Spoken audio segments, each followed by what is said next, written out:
तो फिर भगवान की कृपा का अनुभव होने लगेगा, अर्थात ये ज्ञान जागृत हो जाएगा। बिना भजन, आज का सत्संग सुना है? जो सत्संग सुने, ब्रह्मा जी भी कह रहे हैं कि हम भगवान का नाम जप करके भगवान के ध्यान से ही सृष्टि रचना की सामर्थ्य प्राप्त किए हैं। तो हम भगवान का नाम जप करें, भगवान का स्मरण करें, भगवान की लीला कथा सुने, तो हमारी बुद्धि पवित्र होगी, तब हमको भगवान की कृपा से ज्ञान होगा। हम भगवत स्वरूप है, हमारा स्वरूप भगवत स्वरूप है।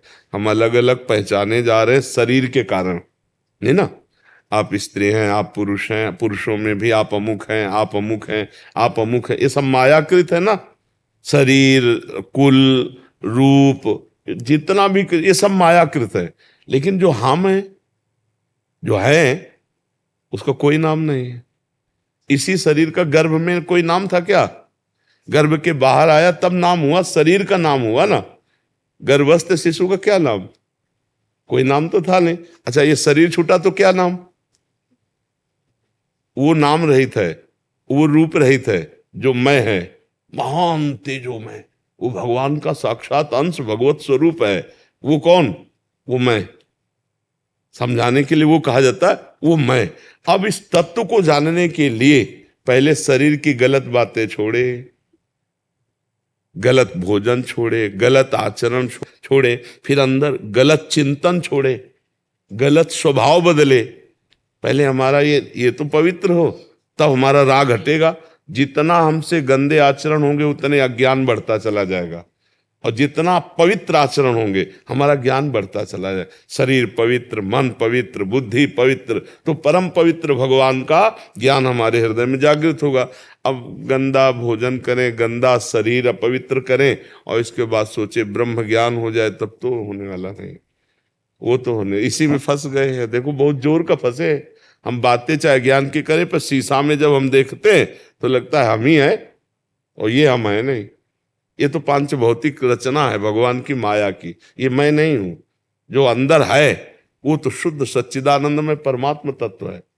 उसी के जानने के लिए तो सब साधक, योगी, मुनि, महात्मा रात दिन भजन कर रहे हैं भगवान का। तो ऐसा नहीं कि ना ज्ञान होता हो। अगर ज्ञान ना होता हो तो फिर साधु महात्मा भगवान को कैसे प्राप्त करे, या जो गृहस्थ भजन करते हो भगवान को कैसे प्राप्त करे? पर भजन के बिना नहीं। जब तक भजन निरंतर नहीं होगा, शरीर संसार का चिंतन नहीं छूटेगा, गंदी बातें नहीं छूटेंगी, तब तक ये ज्ञान केवल बातों से होने वाला नहीं, ये पढ़कर के होने वाला नहीं। पढ़कर सुना सकते हो दूसरे से, तालियां पिट सकती हैं, लेकिन आप माया की पिटाई से अपने को नहीं बचा सकते। काम, क्रोध, लोभ, मोह, मद, मत्सर, जन्म, मृत्यु, इस चक्र से नहीं। वो तो भगवान ज्ञान कराते, वो अंदर ही बोध होता है। इसलिए खूब नाम जप करो। बड़े बड़े संतों ने, बड़े बड़े महापुरुषों ने शास्त्रों में सब जो ये नियम ले लिया कि हर श्वास नाम जप करेंगे, क्या जाता है? राधा राधा, कृष्ण कृष्ण, राम राम। जो गुरु जी ने आपको नाम दिया हो, बार बार उसको अभ्यास कर लो। अभ्यास बन जाएगी तो आप छोड़ना चाहो तो भी नहीं छूटेगा। अभ्यास है, और जिसका निरंतर भगवान का चिंतन होने लगा तो भगवान उसे दिव्य ज्ञान प्रदान कर देते हैं, भगवान प्रदान करते हैं। वो जो अपना अनुभव होता है ना, वो भगवान प्रदान कर। सोई जाने जे देहु जनाई। तो भगवान की शरण में होकर भगवान का नाम जप करो, तभी जान पाओगे, नहीं तो बहुत कठिन है। भूख लगती तो ये थोड़ी लगती कि प्राणों को भूख लग रही, मुझे लगती है। प्यास लगती तो मुझे लगती है, ये थोड़ी लग रहा है कि प्राणों का धर्म है भूख प्यास। देखना नेत्रों का धर्म है, सूंघना घ्राणेंद्रिय का धर्म है, सुनना कान का धर्म है। लेकिन हम ये थोड़ी भेद कर पा रहे हैं। हम तो यही जान रहे हैं, मैं सुन रहा हूं, मैं देख रहा हूं, मैं बोल रहा हूं, मैं खा रहा हूं, मैं पी रहा हूं। इतना तन्मय हो गया कि मैं स्वस्थ हूं, मैं गोरा हूं, मैं काला हूं, मैं बीमार हूं, मैं विद्वान हूं, मैं माया ही माया रच गई। समझ रहे? एक जगह थोड़ी बंधे, बंधे ही बंधे हैं, और बिल्कुल नहीं बंधे। चैतन्य घन परमात्मा स्वरूप को कोई बांध ही नहीं सकता, पर अपने स्वरूप को भूल करके हम बंध गए, खुद बंध गए। हम ही को ही मुक्त होना है, और वो होगा किसी के आशीर्वाद से नहीं, भजन से। खूब डट के भजन करो, पवित्र आचरण करो, गंदे आचरण न हो, गंदी सोच न हो, तो इसी जन्म में भगवान का ज्ञान प्राप्त हो जाएगा, भगवान प्राप्त हो जाएंगे। मानव जीवन मिला ही है भगवत प्राप्ति के लिए। जी। जैसे कई लोग अपने आप को बड़ा धार्मिक दिखाना चाहते हैं, एक तरफ तो गलत काम करते हैं और एक तरफ पुण्य दान करते हैं, उनकी गति क्या है? उनकी गति दुर्गति है। कोई फल नहीं उनको मिलेगा जो अच्छे कर नहीं, उसका जो शुभ कर्म कर रहे हैं उसका फल मिलेगा, और जो अशुभ कर्म कर रहे हैं उसका फल मिलेगा, लेकिन सदगति नहीं होगी। पुण्य से पाप नष्ट नहीं होता, वो एक अलग डिपार्टमेंट। तभी देखा जाता है कि जैसे कोई वर्तमान में बहुत पापी है लेकिन बड़े सुख से रह रहा है, तो उसका पूर्व का जो पुण्य है उसको अभी सपोर्ट दे रहा है, और जिस समय ये पुण्य खत्म हुआ, भोग लिया, और वर्तमान का पाप और पीछे का पाप जुड़ेगा, तो ऐसा ब्लास्ट होगा, नष्ट हो जाएगा, कुल परिवार भी नहीं रह जाएगा। जो पापाचरण है वो कभी किसी, जैसे रावण भी तो फला फूला लेकिन रहा न को कुल रोहन, नष्ट हुआ ना। तो इसी तरह पुण्य आत्मा जैसे बन करके पुण्य करता है और पापात्मा बनकर पाप करता है, तो पाप प्रबल होकर उसका नाश करेगा पर पुण्य उसको सपोर्ट करेगा। तभी देखा जाता है कि बहुत नीच पापी अधम भी वो बड़े मौज से रह रहा है कुछ समय तक, क्योंकि उसका पूर्व का पुण्य है। तो पुण्य अपना काम करेगा और पाप अपना काम करेगा, लेकिन सदगति नहीं, परिणाम दुर्गति ही होगी, परिणाम दुर्गति ही होगी। कभी असत्कर्म करने वाला सुखी नहीं हो सकता, और सत्कर्म करने वाला, केवल सत्कर्म जिससे हो रहे हैं, वो थोड़ा वर्तमान में दुखी दिखाई देगा पूर्व पाप क्षय होने के लिए, और जहां उसका पूर्व पाप क्षय हुआ तो सुख की धारा में पड़ जाएगा, वो आनंद भोगेगा। ये लोग धर्म की आड़ में ऐसे काम करते हैं, लेकिन उनकी दुर्गति पक्की है। जो धर्म की आड़ में पाखंड पाप करते हैं, दुर्गति पक्की। उसमें दो भाव समझना पड़ेगा। एक होता है कि जैसे हम सच्चाई से चलना चाहते हैं, पर हमारा पूर्व कर्म और स्वभाव ऐसा रहा है कि हमें बार बार घसीटता है गंदे आचरण की तरफ, और हम जल रहे हैं अंदर से, तो उसकी सदगति हो जाएगी। ये बात समझ, पश्चाताप हुआ। हाँ, और जो हर्षित होकर पाप करता है और पुण्य करके सोचता है मैं पाप मिटा दूंगा, उसकी दुर्गति होगी। पाप के द्वारा कमाए हुए धन से कभी पुण्य होता भी नहीं है, धर्म के द्वारा कमाए हुए धन से पुण्य होता है। तो पापी पुरुष के द्वारा किया हुआ पुण्य जो है वो भी पापमय होता है। जैसे मान लो किसी ने बहुत बड़ा अपराध किया, पाप किया, इसके बाद आके उसने 500 रुपये चढ़ाए, तो वो 500 रुपये हमारे भजन में विक्षेप पहुंचाएंगे, तो पापी पुरुष के द्वारा दिया हुआ पुण्य भी पाप ही होगा, क्योंकि हमारे भजन में विक्षेप बना तो ये भी तो पाप बना ना। इसका विषय प्रधान ने कहा, हाँ, दुर्योधन का। तो इसलिए पाप तो बहुत भय प्रदान करने वाला है, इससे बचना ही चाहिए। जैसे कोई मान लो किसी गलत ढंग से पैसा कमाया और सोचा हम दशांश महात्मा को दे देते हैं, नहीं, और पाप लगेगा, क्योंकि वो भजन करने वाले के अब जाके रुपया विक्षेप पहुंचाएगा, ये भजन में बाधा पहुंचाएगा, तो ये भी तो पाप बना। तो पाप से कभी पुण्य हो ही नहीं सकता, पाप से कभी पुण्य नहीं हो सकता है। जो ऐसे भ्रम में है उनकी बड़ी दुर्गति है। आजकल दुनिया बड़े भ्रम में हुई है, कुछ बात। आप भगवान का जब तक सही सत्संग नहीं मिलेगा, नाम जप नहीं होगा, तो बुद्धि सही रहेगी नहीं, तो वो पाखंड तो करेगा ही, नाटक तो करेगा ही। फिर संतों का संग नहीं किया, सत्संग नहीं किया, सच्चे गुरु का संग नहीं किया, तो ऐसा बुद्धि स्थिर रहेगी। पर हाँ, भगवत ऋषि जी ने लिखा है, बिन विवेक वैराग्य भक्ति बिन सत्य न एको मानो, भगवत विमुख कपट चतुराई सो पाखंडे जानो। जहां विवेक नहीं, वैराग्य नहीं, भगवान की भक्ति नहीं, वहां पाखंड तो रहेगा ही, वो तो नाटकबाजी रहेगी। तो नाटक करना सहज, लेकिन साधुता लाना बहुत कठिन बात है, धर्म से चलना बहुत कठिन बात है, वो दूर की बात है। हाँ जी। महाराज जी, इसमें एक प्रश्न था, जिन्होंने पाप कर्म किए हैं बहुत, अभी सत्संग के प्रभाव से या पूर्व के पुण्यों के हिसाब से जो संग मिला, तो उसके हिसाब से उनका मन में हुआ कि अब मेरे को अच्छे कर्म करने हैं, और फिर वो ऐसे संत सेवा और मंदिर आदि में सेवा करने लग गया, तो इससे उनकी बुद्धि पवित्र होगी। हाँ, पक्का पवित्र हो जाएगी, और पक्का वो भगवत प्राप्ति के मार्ग में आगे बढ़ेंगे। और अगर सही ढंग से संग सही मिल गया तो भगवत प्राप्ति भी हो जाएगी, सारे पाप नष्ट हो जाएंगे, पक्का नष्ट हो जाएंगे। क्योंकि ये रास्ता है, कोटि विप्र बद लागे जाहू, आए शरण तजो नहीं ताहू,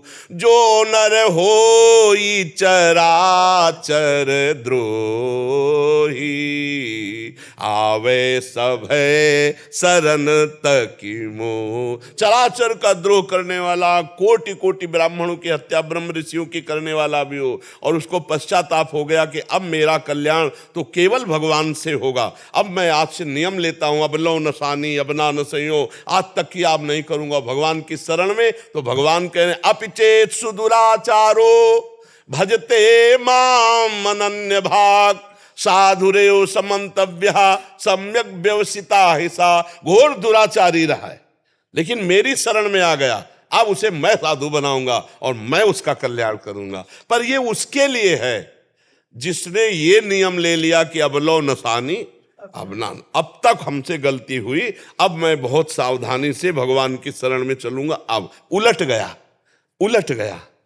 गया तो काम बन गया। और जो ऐसा कि अरे यार नाम जपने से पाप तो नष्ट हो ही जाएगा, चलो, इनकी बड़ी दुर्गति होती है, इनकी बड़ी दुर्गति होती है। जो सच्चाई से चल रहा है पर पाप हो गया, पाप हो रहा है, सच्चाई से चलना चाहता है पर पूर्व अभ्यास, पूर्व गलतियां, भगवान उसे साधु बना देंगे, भगवान उसे माफ कर देंगे। लेकिन जो मस्ती के लिए पाप करते हैं, अरे यार बाद में गंगा नहा लेंगे, बाद में वृंदावन, उनकी दुर्गति पक्की है, उनकी दुर्गति पक्की है। जी। मुकुल कुमार मिश्रा जी। राधे राधे। राधे राधे गुरुजी। गुरुजी, गृहस्थ आश्रम में रहते हुए किस तरह सेवा, पारिवारिक दायित्व और भागवत ज्ञान में कैसे सामर्थ्य? सबसे पहली बात तो नाम जपने का अभ्यास करना चाहिए। उठते बैठते चलते फिरते खाते पीते क्रिया करते राधा राधा राम राम हरि हरि कृष्ण कृष्ण जो नाम प्रिय हो उसका अभ्यास करना चाहिए। और दूसरी बात ये भाव रखना चाहिए कि जो भी हम कर्म कर रहे हैं वो भगवान की सृष्टि का कर्म है। कोई भी कर्म हो तो हम उसे भगवान की प्रसन्नता का भाव रखें, भगवान के समर्पण का भाव रखें। क्योंकि गृहस्थी में कर्म करना ही है और विविध प्रकार के कर्म करना है, विविध भावों से करना है। आप किसी के पति हैं तो आप किसी के पुत्र हैं, तो आप किसी के पिता हैं, आप किसी के भाई हैं, आप हमारे राष्ट्र के एक हिस्से भी हैं, हमारे भारत के तो एक हिस्से है ना, नागरिक हैं, तो आपका भारत का भी एक जिम्मेवारी है। आप गंदे आचरण करें या अच्छे आचरण करें, पूरे हमारे उस पर प्रभाव पड़ता है। मान लो आप एक गांव में रहकर गंदे आचरण करें तो पूरा गांव बदनाम हो जाएगा। आप और गंदे आचरण करें तो आपके नाम के साथ भारत जुड़ता है, कहीं ना कहीं आप हिस्सेदार। तो हमको ये देखना है राष्ट्र के लिए, समाज के लिए, अपने लिए मंगलमय कार्य होने चाहिए।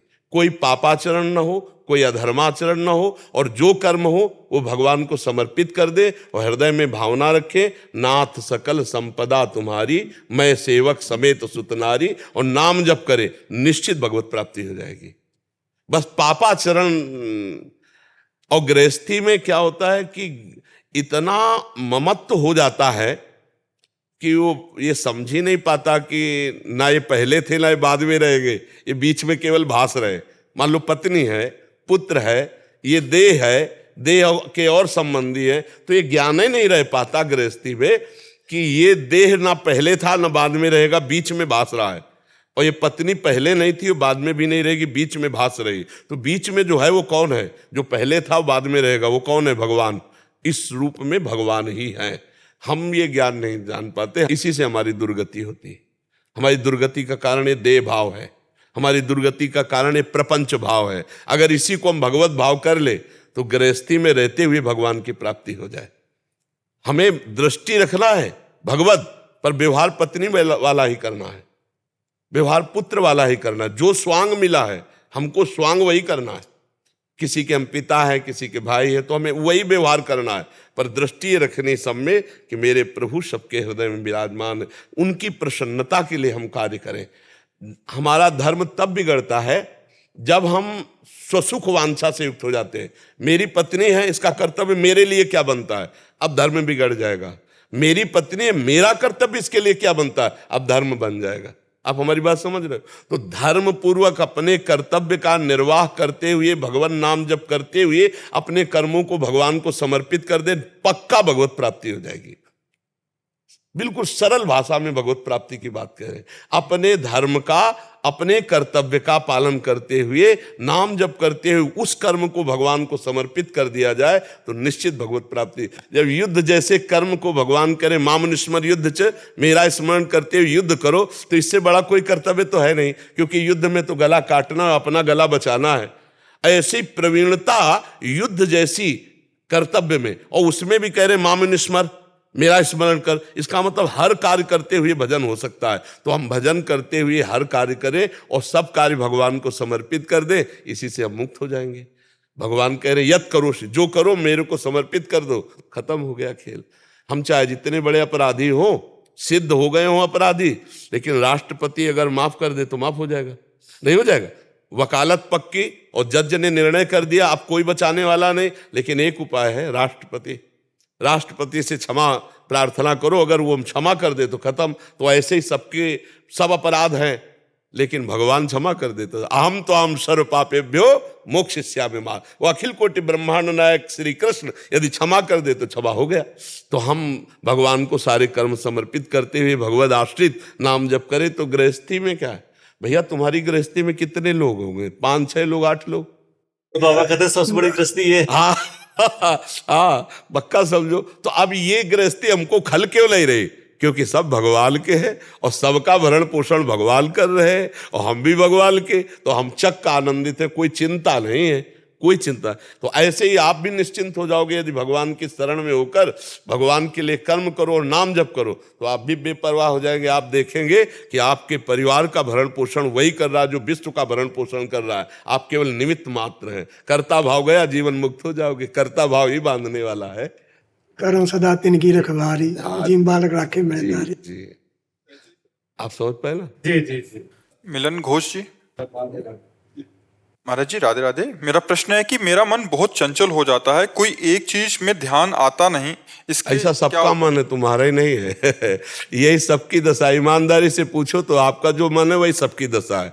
अगर कोई बचा पाया है तो साधना से बचा पाया है, नहीं तो सबका मन नवम नवम भोग, नवम नवम बातें, नवम नवम दृश्य, नवम नवम नाना प्रकार की इंद्रियों की विलासिता, यही तो मन का खेल है। बना कष्टानि इंद्रियाणि प्रकृति स्थान कर सती। परमात्मा की तरफ जब लाया जाएगा तब अचंचल होगा, नहीं तो चंचल ही बना रहेगा। प्रकृति में तो कभी टिकेगा नहीं। ये भौरे की तरह एक पुष्प से दूसरे पुष्प में मड़राता घूमता रहता है, ऐसे एक भोग से दूसरे भोग में भागता रहता है। अगर इसे शांत करना है तो भगवान का नाम जपना शुरू करो और जहाँ जहाँ भाग के जाए हटा हटा करके नाम में लगाओ। परमात्मा में अचल हो सकता है, संसार में कभी अचल हो ही नहीं सकता।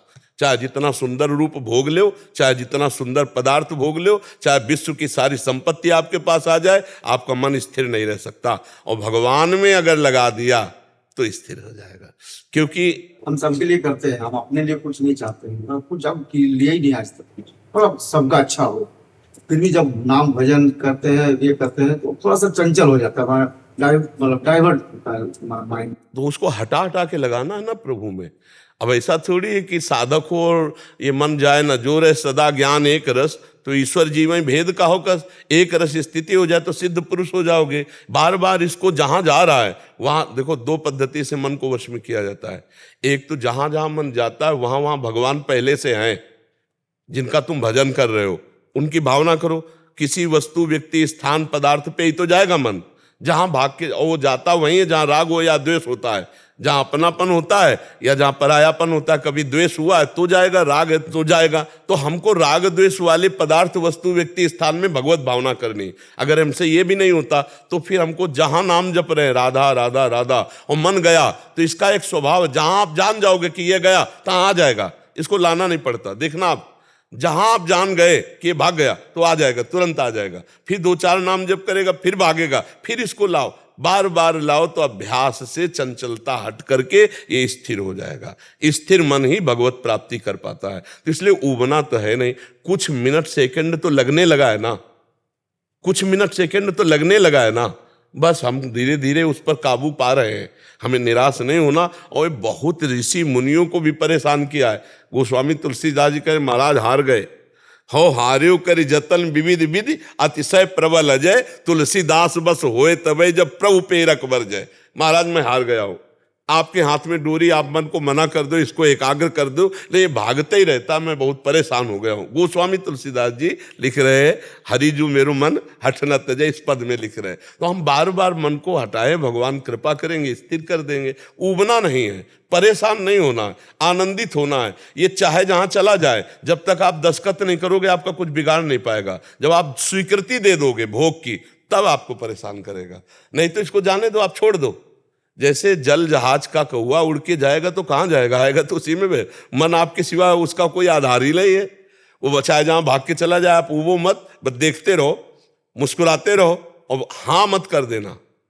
ये बड़े बड़े भोग सामने उपस्थित करता जाएगा, हाँ मत करना, ये नष्ट होता चला जाएगा। जब जितना भागेगा उतने क्षीण होता चला जाएगा, कमजोर होता चला जाएगा, आपके बस में होता चला जाएगा। अगर आपने भोग स्वीकार कर लिए फिर आपको क्षीण करता चला जाएगा, आपको अपने अधीन करता चला। इसकी चाल है। अपने लोग जैसे कभी कभी हंसी में कहते हैं कि बचपन से हमने पीएचडी मन की है, इसी को देखना, इसी को पढ़ना, इसी को सुनना, इसी को घसीटना, क्योंकि यही देखना था बचपन से, यही तो देखना था कि मन को परमात्मा में कैसे लगाना है और मन कब कैसे परमात्मा में लगकर क्या प्राप्त करता है, यही बचपन से तो सीखा है। और संसार का तो ज्ञान नहीं, इसी का ज्ञान है मन का। ये जहां जहां जाए बिल्कुल पहले तो निश्चिंत हो जाओ, बिल्कुल चिंता मत करो, जाओ जाओ, अब हम तुम्हारा साथ नहीं देते, राधा राधा राधा, फिर आएगा, फिर आपको दिखाई दे ये बहुत बढ़िया भोग, बहुत सुखी हो जाओगे, आनंदित। ये नाना प्रकार की गंदी बातें, प्रपंच, क्या क्या, बस चुप रहो आप और हंसते रहो। जैसे पागल आदमी सलाह देता है ऐसे वो दे रहा है, उसकी बात मत मानो। वो जितना आप ना मानोगे उतना ही आपके अधीन होता चला जाएगा, और जितना आप उसकी बात मान जाओगे आपको अधीन करता चले जाएगा। ये उसकी चाल है। और बड़ा लंबा समय युद्ध होगा, ये महीना 2 महीना, साल 2 साल का नहीं, जन्म होगा। इसलिए बड़ा लंबा युद्ध है।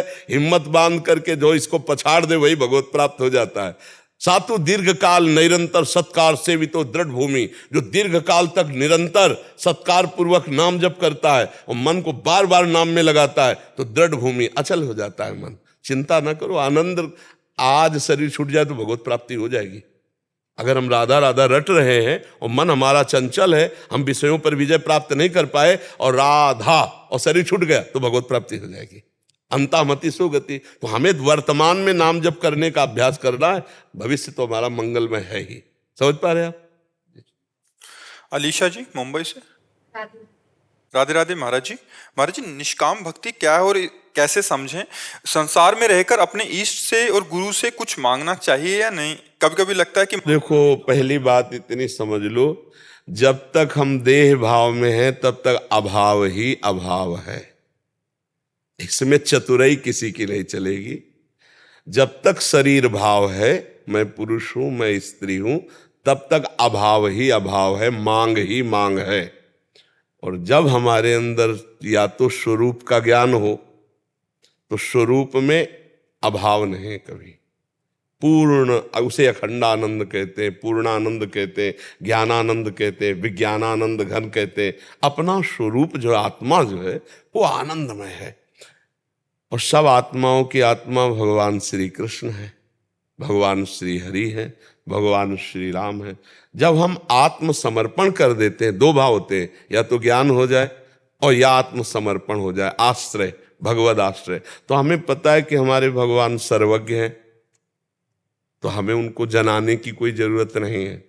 और सर्वशक्तिमान है, वो जो चाहे सो कर सकते हैं। तो जो हमारे पास व्यवस्था दी वो हमारे योग्य है, क्योंकि वो सर्वज्ञ है, सर्वशक्तिमान है और सर्वत्र है और हमें बहुत प्यार करते हैं।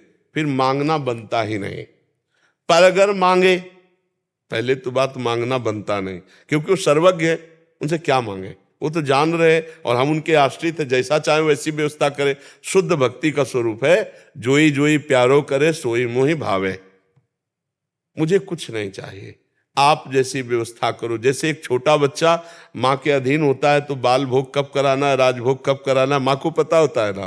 तो अनंत माताओं का वात्सल्य लेकर भगवान जो हमारे प्रति विधान कर रहे हैं, हमको मांगने की जरूरत नहीं है। जैसी परिस्थिति दी है, जैसी स्थिति दी है, जैसी व्यवस्था दी, हम उसमें राजी रहे। पर ऐसी अगर भक्ति नहीं आई है तो एक नियम ले ले कि मुझे मांगना है तो सिर्फ भगवान से मांगना है। उसको भी भगवान ने भक्त कहा है। आर्त, अर्थार्थी, जिज्ञासु, ज्ञानी, चारों को भगवान ने एक पंक्ति में रख करके कहा है। पर ज्ञानी को कहा है अपनी आत्मा। अगर हम भगवान को जानना चाहते हैं तो सिर्फ भगवान से प्रार्थना करें, वही सदगुरु रूप में मिलेंगे। और सोई जाने जे देव जनाई, जानत तुम्हें तुम्हें हो जाए। अगर हम अपना संकट निवारण करना चाहते हैं तो सर्वशक्तिशाली भगवान से, जो करतुम अकर्तुम अन्यथा करतुम सर्व समर्थ है, वही हमारी संकट निवृत्ति के लिए है। अगर हमें अर्थ चाहिए तो हम सिर्फ भगवान से मांगे, सिर्फ भगवान से, तो हमारी बात बन जाए। भगवान से जब कुछ मांगा जाता है तो भगवान वो वस्तु अगर उचित होगी तो देंगे, और जब वो देंगे तो उसमें साथ में उनकी कृपा भी आती है। जैसे वस्तु व्यक्ति स्थान में ममता और राग करके हमारी दुर्गति हो जाती है, तो भगवान के द्वारा प्राप्त वस्तु व्यक्ति स्थान हमारी दुर्गति नहीं सदगति का कारण होगा। जैसे श्री भगवान से करदम जी ने 10,000 वर्ष तक तपस्या करके प्रसन्न जब भगवान हुए, प्रकट हुए, तो उन्होंने पत्नी मांगा, तो महाराज मनु जी की पुत्री देहूति जी दी। इसके आगे नहीं मांगा कुछ, पर भगवान अपनी तरफ से बोले कि मैं तुम्हारा पुत्र बन के आऊंगा और तुम्हारा कल्याण करूंगा। भगवान से अगर हम संसार भी मांगे तो उस संसार में भगवान बीच में स्वयं आएंगे और हमारा कल्याण करेंगे। तो अगर यद्यपि तो मांगना नहीं चाहिए, पर यदि मांगना है तो सिर्फ प्रभु के अनन्य होकर प्रभु से मांगो। एक भरोसो एक बल एक आस विश्वास, आशा तो सिर्फ प्रभु से अपने, तो बढ़िया बात। निष्काम भक्ति का तात्पर्य होता है कुछ भी भगवान से न मांगना, अपना सब कुछ भगवान को समर्पित करके निरंतर भगवान की प्रसन्नता हेतु कर्म करना, भगवद स्मरण करना। उसकी कामना है ही नहीं, क्योंकि उसने अपना कुछ अब रखा ही नहीं। तनुवांग मनोभिरमलई सोहम तवि वास्तिता, शरीर अर्पित कर दिया, मन अर्पित कर दिया, प्राण अर्पित कर दिए, स्वयं अर्पित हो गया। अब हमें क्या मांगना, अब हमारा कुछ अस्तित्व ही नहीं। ऐसा निष्काम, लेकिन ऐसा भक्त होना बहुत कठिन है, क्योंकि हम देह भाव में हैं। तो हम ये नियम ले ले कि हमें जो मांगना हो भगवान से, भगवान पूरा करे तो सही, और ना पूरा करे तो बहुत सही। हमें भजन नहीं छोड़ना, अश्रद्धा नहीं करनी, क्योंकि भगवान सर्वज्ञ, हमें वही देंगे जिससे हमारा हित होगा। जैसे नारद जी ने भगवान से पूछा, जब भगवान सिया जी के वियोग में हे खग हे मृग हे मधुकर सेनी ऐसे विलाप करते, तो पंपा सरोवर के पास भगवान विराजमान थे। तो नारद जी गए और प्रणाम करके पूछा, क्योंकि नारद जी ने ही तो शाप दिया था कि जैसे मैं अपनी वियोग दशा में हूं, हमारी भावना थी कि ब्याह हो जाले तो तुमने छीन लिया, ऐसे ही तुम स्त्री वियोग में तड़पोगे। तो इसीलिए नारद जी ने कहा कि प्रभु मेरा ब्याह क्यों नहीं हो जाने दिया। तो प्रभु ने कहा कि मैं अपने भक्तों को बहुत प्यार करता हूं, मैं अपने भक्तों को कभी माया स्वेच्छा से नहीं देता हूं। अगर आप हमसे ये न कहते जे विधि होए ना थी तुमोरा, तो कुछ सोच भी लेते, लेकिन आपने जब कहा जे विधि होए ना थी तुमोरा, तो फिर हमने कहा जे विधि हुई है परम हित, हित है नहीं परम हित, इसीलिए हमने ब्याह नहीं होने दिया। भगवान से हम मांगे, अगर हमारा उसमें हित नहीं है तो हमारे भगवान नहीं देंगे। फिर श्रद्धा मत तोड़ना कि भगवान से मांगा और भगवान ने दिया नहीं। हम खूब नाम जप करें, भगवान की लीला कथा सुने, और जैसी परिस्थिति में भगवान रखे उसमें राजी रहे। यदि ऐसी स्थिति नहीं है तो हम जो मांगे वो भगवान से मांगे, पर इतनी छूट दे दे कि वो पूरा करे तो जय जय, और पूरा ना करे तो भी जय जय। कोई मंगल विधान होगा इसीलिए पूरा नहीं किया, ऐसा सोचना चाहिए। प्रवीण शर्मा जी। राधे राधे महाराज जी। गुरुदेव, मेरा सवाल है कि क्या मनुष्य अपने जीवन में काम क्रोध लोभ मोह से मुक्त हो सकता है अपने जीवन काल में? क्यों नहीं, मुक्त ही है, केवल उसने पकड़ रखा है, काम क्रोध थोड़ी पकड़ रखे है। चेतन अमल सहज सुख राशि, ईश्वर अंश जीव अविनाशी। जो हमारा स्वरूप है वो निर्विकार है, चैतन्य घन। हम अपने स्वरूप को भूल करके पुरुष और स्त्री मानने लगे। अब पुरुष मानने लगे तो स्त्री में आकर्षण हो गया, स्त्री मानने लगे पुरुष में आकर्षण हो गया। कामना की उत्पत्ति हो गई देह भाव से। देह भाव को हमने पकड़ा है, देह ने हमें थोड़ी पकड़ा है। नहीं, चैतन्य घन भगवान का जो अंश है इसमें निर्विकारता है, कहीं भी विकार नहीं है। इसने विकारी को पकड़ रखा है, विकारी है देह। अब देह भाव इतना पुष्ट हो गया है कि मेरा शरीर है, कहते जरूर है लेकिन मैं यही हूं ऐसा भान है। आप देख लीजिए, हृदय में देख लीजिए, कहते जरूर है कि शरीर मेरा है लेकिन मैं ही शरीर हूं ऐसा हर समय भान रहता है, नहीं रहता। ईमानदारी से देखो, बुद्धि की चतुराई से नहीं, ईमानदारी से देखो। इसी को बंधन कहा गया है। जड़ चेतन ही ग्रंथि पड़ गई, यद्यपि मृषा छूटति कठिनाई। यद्यपि झूठा है, कभी भी चैतन्य घन आत्मस्वरूप को शरीर बांध ही नहीं सकता, पर उस चैतन्य घन आत्मस्वरूप ने अपना विस्मरण करके शरीर को मैं मान लिया। बंधियो कीर मरकट की नाई, जैसे वो तोता पकड़ने वाले आते हैं तो जो पंखा में देखा ना, ऐसे हाथ से घुमाया जाता है पोला, उसे पूले में दाना चिपकाहट रख के रखा, वो पोला घुमा तो ऐसे जो तोता है ऐसे हो गया। अब वो और जोर से पकड़ लेता है कि अगर मैं छोड़ा तो मर गया, और अगर छोड़ दे तो उड़ जाए। बंधेव कीर मरकट खिलाए, जैसे बंदर सुराही में छुहारा चना देखकर हाथ डाला और बड़े जोर से, अब वो सोचा मुझे किसी ने पकड़ लिया। अगर वो लोभ छोड़ दे दाने छुहारे का तो किसी ने नहीं पकड़ा है, लेकिन वो बंधेव कीर मरकट के नाए। ए भैया, अगर काम क्रोध से मुक्त ना हुआ जाता तो आज तक जितने महात्मा ब्रह्म ऋषि हुए सब कामी क्रोधी लोभी मोही होते ना। लेकिन ऐसे अनंतों महात्मा इस सृष्टि में हो चुके जो काम क्रोध लोभ मोह मद मत्सर से मुक्त हुए, और बिना मुक्त हुए भगवत साक्षात्कार नहीं होता।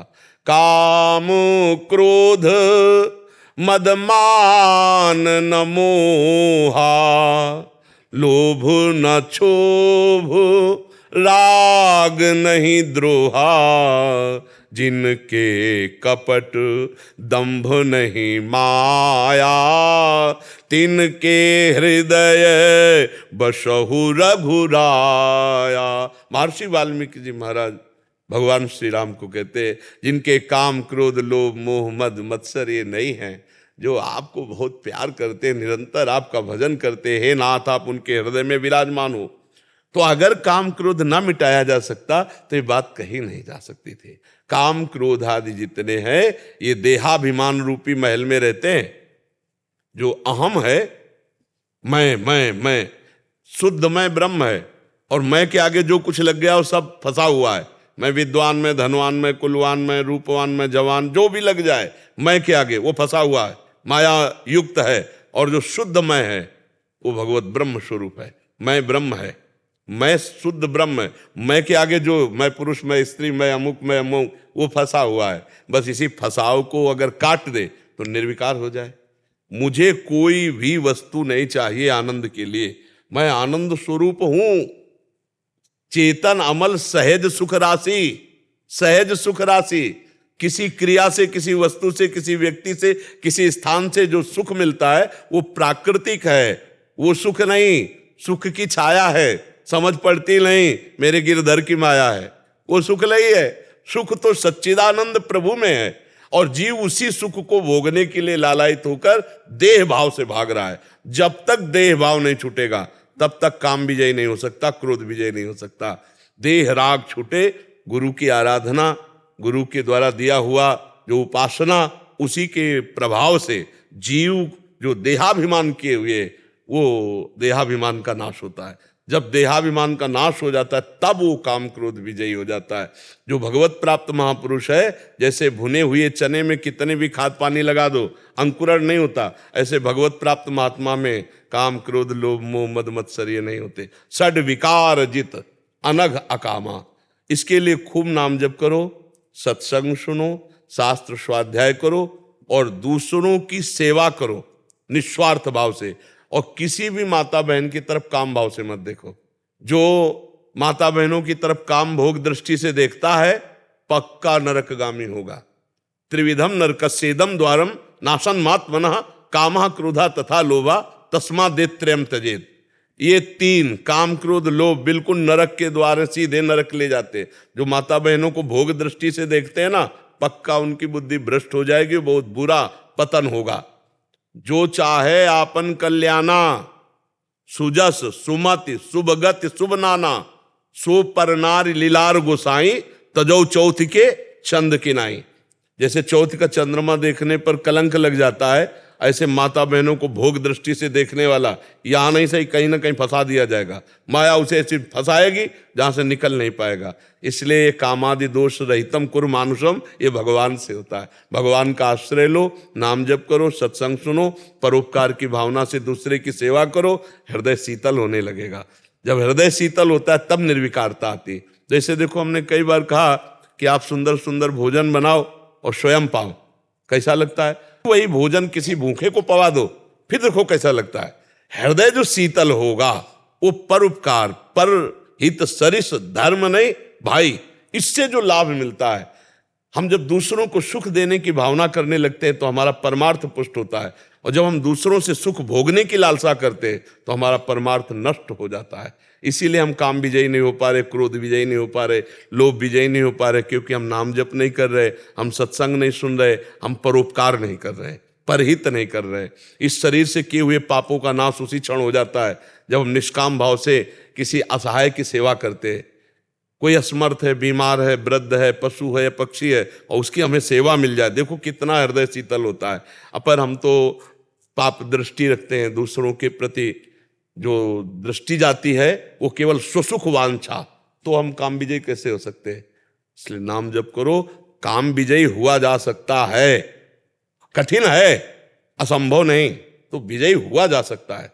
हाँ, गुरुजनों की कृपा और भगवान का भरोसा, सब कुछ हो सकता है। और भगवान से विमुख कुछ भी हो, कोई भी हो, कुछ नहीं कर सकता। पतन नाश ही है। शास्त्राबाहु अर्जुन हजारों भुजाएं प्राप्त करके और दत्तात्रेय जी महाराज से सिद्धियां प्राप्त कर लिया, लेकिन परोपकार की भावना न रही और जमदग्नि जी का अपराध कर दिया तो काट के फेंक दिया भगवान के अवतार परशुराम जी ने, और 21 बार क्षत्रियों का विनाश किया। दुष्ट राजा जो क्षत्रिय रूप में थे 21 बार विनाश किया। तो बच्चा, भगवान का बल, भगवान का भरोसा और दूसरों की सेवा, दूसरों को सुख पहुंचाने की भावना, इससे बहुत जल्दी काम विजयी हुआ जा सकता है। अपने सुख की वासना ही तो काम है, दूसरों को सुख देना ये भगवत भाव है। अगर हम सुख देवे को चाव चित सब सोहित निष्काम, अभी काम शांत होना शुरू हो जाएगा। जब हम सुख लेने की वासना में, देखो कैसे कैसे राक्षस हैं सुख लेने की वासना में, पशु पक्षियों को जला के खाना, माताओं बहनों के साथ ऐसा अभद्र व्यवहार करना, कामना ही तो देखो, एक छोटे से सुख की कामना, ऐसे पकड़ा जंजीर चैन खींचा, वो मुंह भरा गिर गई माई और वो चले गए मोटरसाइकिल, क्या थोड़े पैसे के लिए।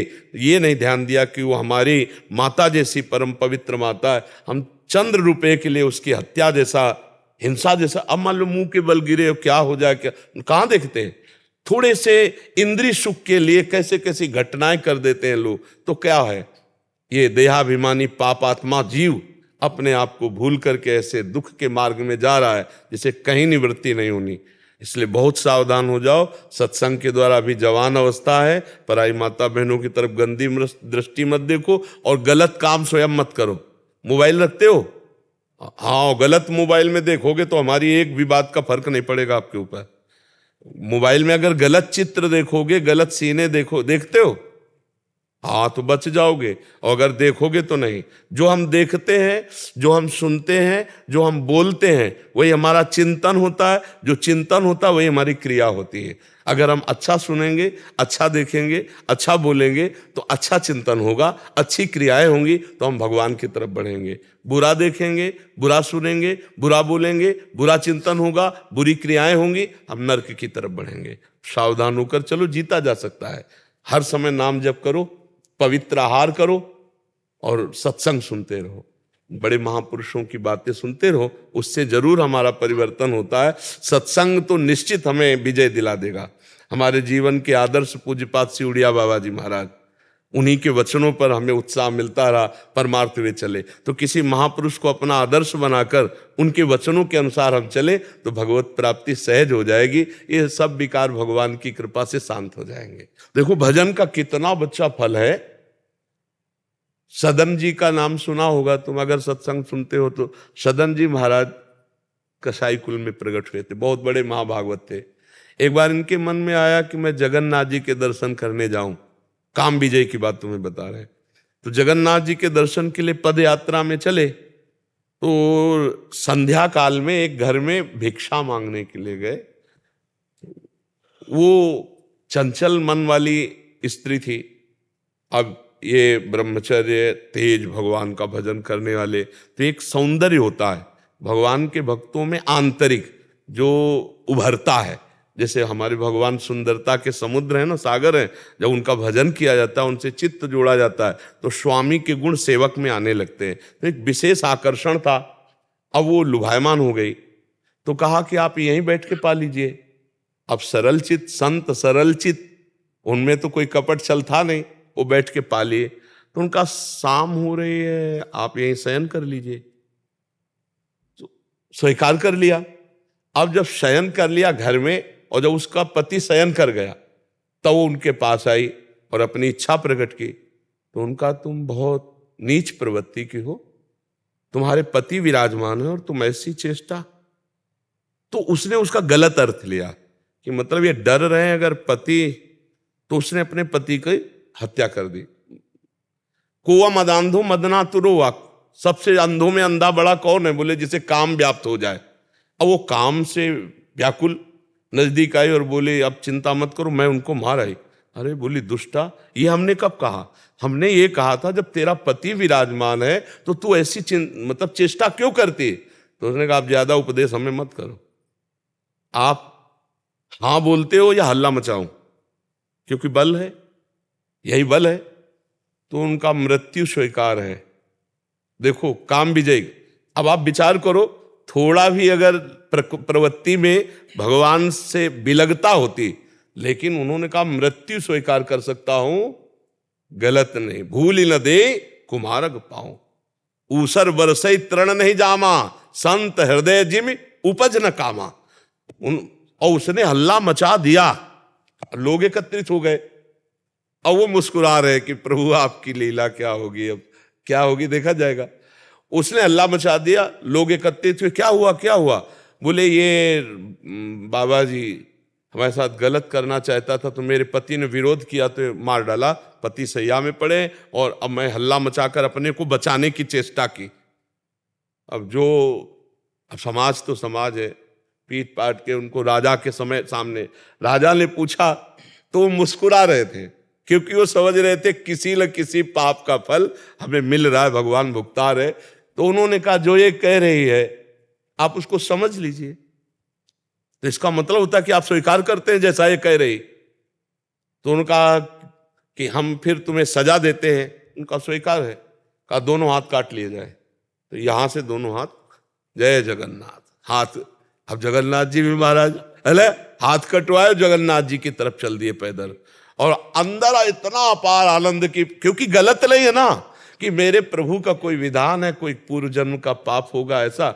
और जब जगन्नाथ जी के पास गए ना, और जो ही प्रणाम मुद्रा में सोई नवीन हाथ जग गए उनके, नवीन हाथ उनके जग गए। तो अब आप विचार करो, हाथ कटवाना, बेइज्जती करवाना स्वीकार था, लेकिन गलत आचरण नहीं किया, है ना काम विजयी। अगर भगवान के भजन में ऐसी ताकत ना होती तो फिर इतने जो चरित्र हैं, जो महात्मा जन है, तो अगर हम सर झुकाकर बात करें, उनके चरणों में वंदना करें, तो जगदम्बा ही सब स्वरूपों में हमें सामर्थ्य देंगी, हमारी बुद्धि पवित्र। अगर हम अम्बा को गलत भाव से देखेंगे तो नष्ट तो हो ही जाएंगे। जननी सम जानह पर नारी, सब माताएं बहनें जगदम्बा का अंश है, ऐसे भाव से देखे जिससे पाणी ग्रहण हुआ है वो धर्म पूर्वक वहां जो गृहस्थी धर्म है, अन्यथा फिर इधर उधर ना देखे तो जीत जाएगा, विषयों से जीत जाएगा।